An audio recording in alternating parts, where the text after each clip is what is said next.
আসসালামু আলাইকুম ওয়া রাহমাতুল্লাহ। প্রিয় দর্শক, আজকের ভিডিওতে আপনাদের সাথে ছোট ছোট 10টি আমল সম্পর্কে কথা বলবো ইনশাআল্লাহ।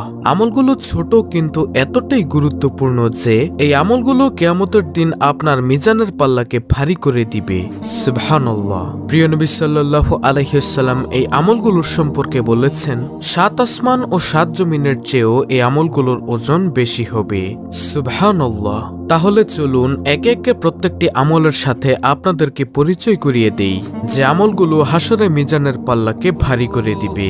নম্বর 1, সকাল সন্ধ্যায় লা ইলাহা ইল্লাল্লাহ জিকির করা। যে ব্যক্তি সকাল সন্ধ্যায় লা ইলাহা ইল্লাল্লাহ জিকির করবে তার আমলনামার পাল্লা 7 আসমান ও 7 জমিনের চেয়েও ভারী হবে। সুবহানাল্লাহ।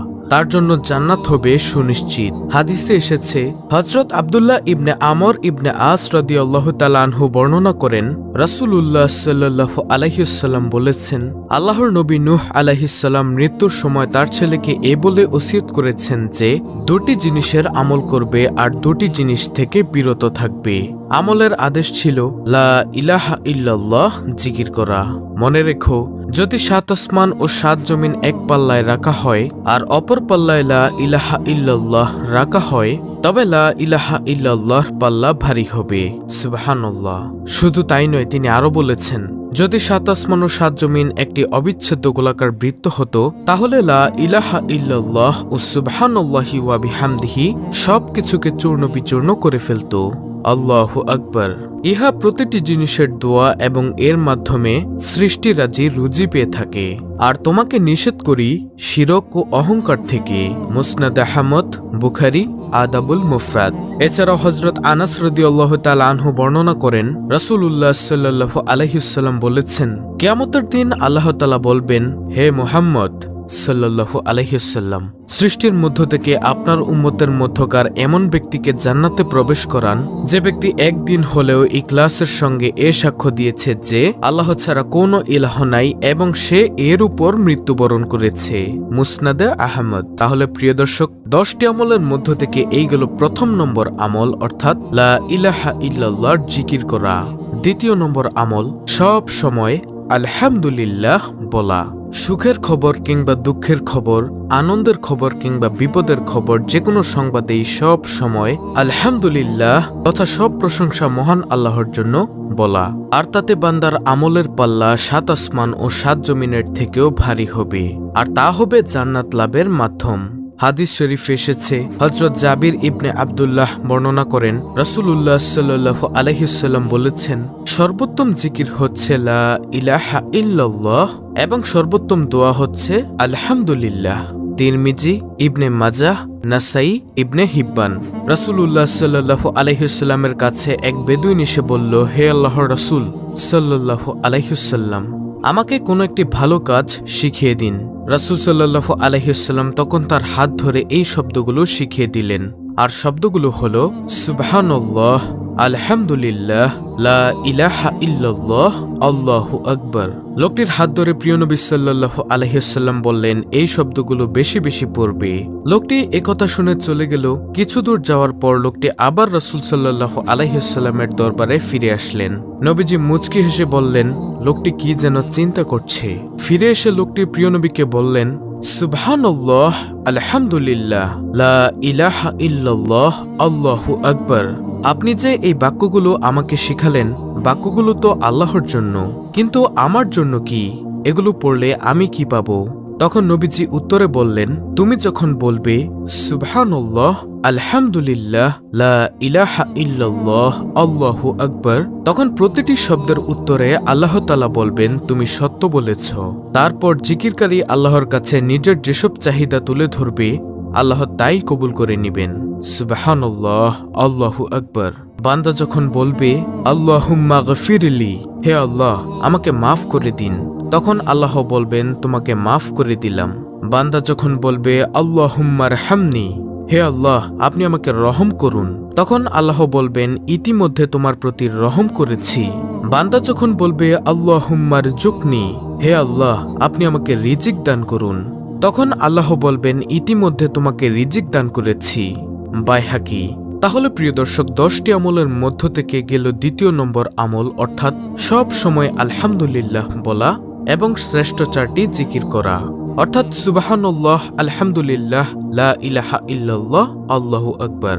তৃতীয় নম্বর আমল সুবহানাল্লাহি ওয়া বিহামদিহি সুবহানাল্লাহিল আজিম জিকির করা। হাদিসের বিখ্যাত গ্রন্থ বুখারীর শেষ হাদিসে এ জিকির সন্নিবেশিত করা হয়েছে। এ জিকিরের বর্ণনা হাদিসে পাকে এভাবে তুলে ধরা হয়েছে। হযরত আবু হুরায়রা রাদিয়াল্লাহু তাআলা আনহু বর্ণনা করেন, প্রিয় নবী সাল্লাল্লাহু আলাইহি ওয়াসাল্লাম বলেছেন, 2টি কালেমা রয়েছে যেগুলো দয়াময় আল্লাহর কাছে অতি প্রিয়, উচ্চারণে খুবই সহজ আর আমলের পাল্লায় অত্যন্ত ভারী। আর বাণী দুটি হচ্ছে সুবহানাল্লাহি ওয়া বিহামদিহি সুবহানাল্লাহিল আজিম, অর্থাৎ আমরা আল্লাহ তাআলার প্রশংসা সহ তার পবিত্রতা ঘোষণা করছি। মহান আল্লাহ অতীব পবিত্র। বুখারী শরীফের হাদিস। তারপরে 4র্থ নম্বর আমল সৎ চরিত্রবান হওয়া। প্রিয় নবী সাল্লাল্লাহু আলাইহি ওয়াসাল্লামের যে গুণ বর্ণনায় কুরআনুল কারীমে আল্লাহ তাআলা আয়াত নাজিল করেছেন তা হলো সৎ চরিত্র বা মহান চরিত্র, যে চরিত্রে থাকবে না কোনো গুনাহের চিন্তা। প্রিয় নবী সাল্লাল্লাহু আলাইহি ওয়াসাল্লামকে লক্ষ্য করে মহান আল্লাহ ঘোষণা দেন, আর নিশ্চয়ই আপনি মহান চরিত্রের অধিকারী। কিয়ামতের ময়দানে এই উত্তম চরিত্রের লোকদের আমলনামা হবে 7 আসমান ও 7 জমিনের চেয়ে ভারী। আল্লাহু আকবার। আর এই সৎ চরিত্রের সংক্ষিপ্ত পরিচয় হচ্ছে হালাল গ্রহণ করা, হারাম বর্জন করা, আর নিজ পরিবারের স্ত্রী, সন্তান ও মা বাবা ও ভাই বোনদের সঙ্গে উত্তম ও উদার ব্যবহার করা। 5ম নম্বর আমল নাবালক সন্তানের মৃত্যুতে ধৈর্য ধারণ করা।